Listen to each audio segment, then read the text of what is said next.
Perfect. All right, perfect. Hey, everybody. Hey, brothers and sisters. This is Heather. Heather P. with About Town Health and Wellness Society. Bring you the 411 about what is really going on in this town. Who is this girl right here? Who's this wonderful, magnificent woman right here? My sister, Heidi Peterson. Oh my God, African Cowgirl. We are the African Cowgirls. Yes, we are. We're African Cowgirl. African Cowgirl is our platform, is our wonderful webpage, everything that's going on here in Colorado. We are the bridge to Africa, from Colorado to Senegal. Hey Heidi, say hi. Hi. How is everything going? It's going great. Yeah. What are we doing? We're going to Africa. Yeah. We're going to Africa. I know everybody's been saying, what are you guys talking about? You're going to Africa. I know. People are always amazed when you say you're on your way to Africa, and this is, in fact, an invitation to go to Saint Louis, Senegal. That's Saint Louis, Senegal. Yeah. They go, Saint Louis, Senegal. Where's that? So Saint Louis, Senegal is in, it's part of, obviously, Senegal, the westernmost point of Africa. Actually, Senegal is very close. It sticks out the most in the Atlantic toward the United States, and it's a very famous place for historical reasons. Ancient, right? Really ancient, yeah. Ancient. Yeah, and Saint Louis is it's a French colonial city, and so it has a lot of influence that would be French, African, and Italian? Or no? No Italian? No Italian? Honestly, it was a hub for.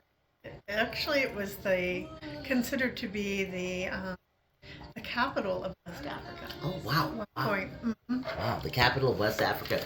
So, Gayoul, Senegal is our adopted city, as you well know. Right. For all these years, we always talk about Gayoul, Senegal, Mm-hmm. where Alun Badara Wade. Alun Badar Wade Mhm. lives, resides, and creates the most magnificent paintings you have ever seen. I know you're experiencing that. I know many of you experienced that when we were an African Cowgirl is at all of the events here in Colorado. Right. Black Arts Festival, Juneteenth. Oh no, Jazz Fest. Right. Cleo Parker Robinson. Cleo Parker Robinson.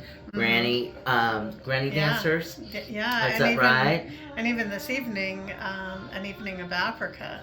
Oh, an evening of Africa. That's what we're doing tonight, right? We're Yeah. doing an evening with Africa, and African Cowgirl is going to be modeling Heidi's beautiful designs. Tell us a little bit about your designs. So- It's living art. Living art. So my designs are basically collaboration between myself and the tailors, a couple of tailors in West Africa, who are just brilliant master tailors, and we just decided it was fun to try out some of the ideas that I have. My love of Western style, coming from Colorado, I'm just a cowgirl. We are just a cowgirl. Yes, we Cowgirl are. by nature. Yep, Cowgirl yes. by nature. And I know I want to pay tribute to the history of the cowgirls that were actually here, the African cowgirls that were here too. I think that horses are an amazing tradition that's found in so many cultures, but really found in Senegal. Now we've found some African cowgirls in Senegal, and I'm going to be with Heather. We're going to be experiencing a whole new terrain of riders and culture that I've never experienced. Learning before. our real history. Yeah. Real history. Not the pablum that we're force fed, that like nothing ever, like what is that connection between the cowgirl and the cowboy here in Colorado in the Great West, and the cowgirl and the cowboy in Senegal? And my thinking is that it was the people already had the experience with horses as they came over through the slave trade, and it was natural for them as they found ways to free themselves or to be freed, that they would pick up the trade of being, cowgirls and cowboys. That's right. I do believe they also participated in a lot of the Wild West shows. I I don't think we give them credit, and that's They never get any credit. My relatives came up through Arkansas and Oklahoma, and we were a part of the great cattle run. We always call that going down range. We always call that the roundup. Everybody knows what the roundup is, where we go from Texas to Minnesota, and then that's where all beef is. No, beef, that's what's for dinner.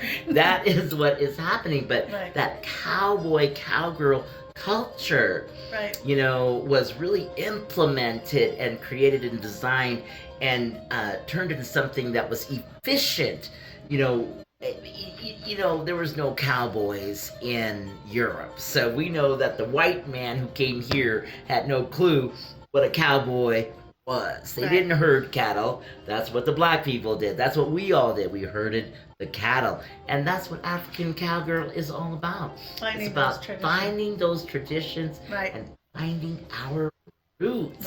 It's a beautiful thing. It's so beautiful.